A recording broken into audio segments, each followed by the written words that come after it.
दुनिया में कहीं एक छोटे से गांव में एक बुद्धिमान वृद्ध बौद्ध भिक्षु रहता था। भिक्षु पूरे देश में अपने गहन ज्ञान और जीवन के रहस्यों की गहरी समझ के लिए जाना जाता था। वह एक छोटी सी कुटिया में एक साधारण और एक संतुष्ट जीवन जीता था।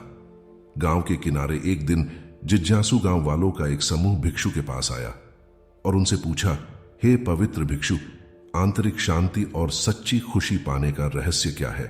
बौद्ध भिक्षु शांति से मुस्कुराए और उन्हें एक विशाल ओक की छाया के नीचे अपने साथ बैठने के लिए आमंत्रित किया।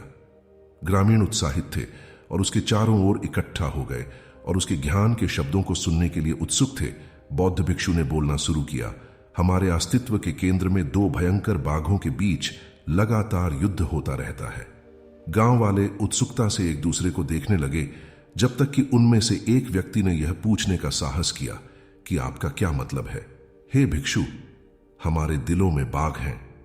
भिक्षु ने सिर हिलाया और बोलना जारी रखा, हां मेरे प्यारे दोस्तों, इनमें से एक बाघ का नाम इच्छा है और दूसरे बाघ का नाम भय है।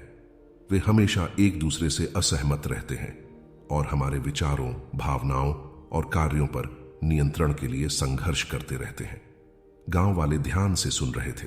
भिक्षु ने समझाया, इच्छा वह बाघ है जो हमें लगातार अधिक धन, अधिक संपत्ति, अधिक अच्छा भोजन और अधिक आनंद की तलाश करने के लिए प्रेरित करता है। यह बाघ कभी भी संतुष्ट नहीं हो सकता है और जितना अधिक यह भूखा होता है, ये सभी इच्छाएं और प्रबल हो जाती हैं और इसका कोई अंत नहीं होता और ये अपार पीड़ा की ओर ले जाता है। और दूसरे बाघ के डर के बारे में क्या? एक अन्य व्यक्ति ने डर से पूछा। भिक्षु ने उत्तर दिया कि दूसरा बाघ भय है, जो चिंता और संदेह के साथ दहाड़ता है।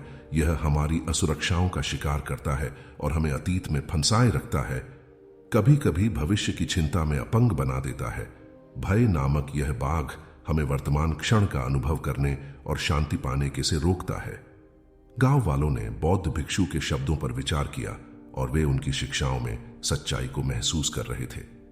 भिक्षु ने कहा, सच्ची खुशी और आंतरिक शांति का मार्ग पाने के लिए हमारे दिल के भीतर इन दो बाघों को वश में करना बहुत आवश्यक है।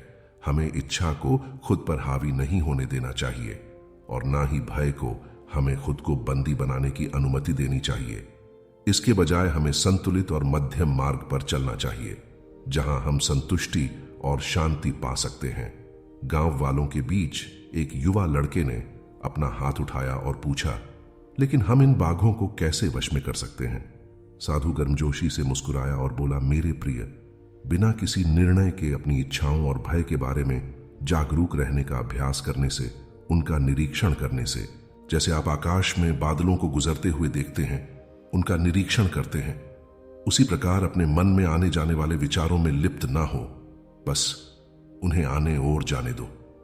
गांव वालों ने सिर हिलाया। तब भिक्षु ने सभी बातों का निष्कर्ष निकालकर बताया, जब आप हर पल में मौजूद रहना सीख जाते हैं, तब आप जीवन की छोटी छोटी खुशियों को जीना सीख जाते हैं।